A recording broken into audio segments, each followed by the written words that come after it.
बिस्मिल्लाहिर्रहमानिर्रहीम, अस्सलाम वालेकुम। अब मैं बात करता हूँ कि कौन सी हेपाटाइटिस की किस्म है जो कि ज़्यादा ख़तरनाक है। अगर हम इनकी जो मेजर टाइप्स हैं, मेन टाइप्स, उनकी बात करें तो हेपाटाइटिस ए या हेपाटाइटिस बी, इसमें कौन सा ज़्यादा सीरियस है या ख़तरनाक है। ये देखा गया है कि 15 से 25% हेपाटाइटिस बी, जिनको भी हेपाटाइटिस बी होता है, उनमें से 15 से 25% अफराद को लिवर डैमेज का सामना करना पड़ता है। यानी उनका लिवर जो है वो डैमेज हो जाता है।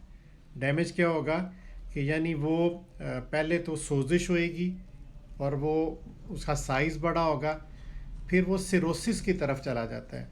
यानी जब हील करता है तो नॉर्मल टिश्यू फाइब्रस टिश्यू से रिप्लेस हो जाता है, उसको सिरोसिस कहते हैं। यानी जिगर सुकड़ जाता है और वो नॉन फंक्शनिंग हो जाता है, यानी लिवर डैमेज, फिर लिवर फेलियर की तरफ चल पड़ता है। और इसी तरह ये फिर लिवर कैंसर भी कॉज करने का बड़ा अहम सबब है।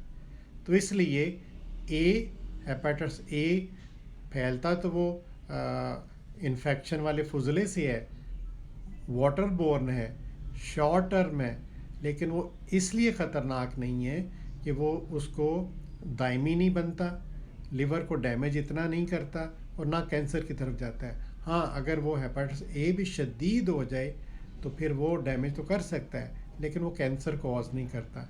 लेकिन बी जो है ये क्रॉनिक स्टेज में जाने से और सिरोसिस का कॉज करने से और फिर उसको कैंसर की तरफ लेके जाता है। अब अगर बी और सी की बात की जाए, यानी हेपाटाइटिस बी और सी में से कौन सा ज़्यादा ख़तरनाक है, तो ये दोनों ही जो है ना ख़तरनाक तस्वर की जाती हैं, क्योंकि ये दोनों ही शॉर्ट टर्म भी कर सकती हैं, लेकिन दोनों लॉन्ग टर्म यानी दायमी मर्ज़ की शक्ल इख्तियार कर लेती हैं और ये दोनों ही लिवर को डैमेज करती हैं। लेकिन इनमें से जो बी है उसको ज़्यादा ख़तरनाक कहा जाता है, सी को इसलिए कि उनके पेशेंट ज़्यादा जो है ना वो कैंसर में कन्वर्ट हो जाते हैं और बी के ज़्यादा सिरोसिस में।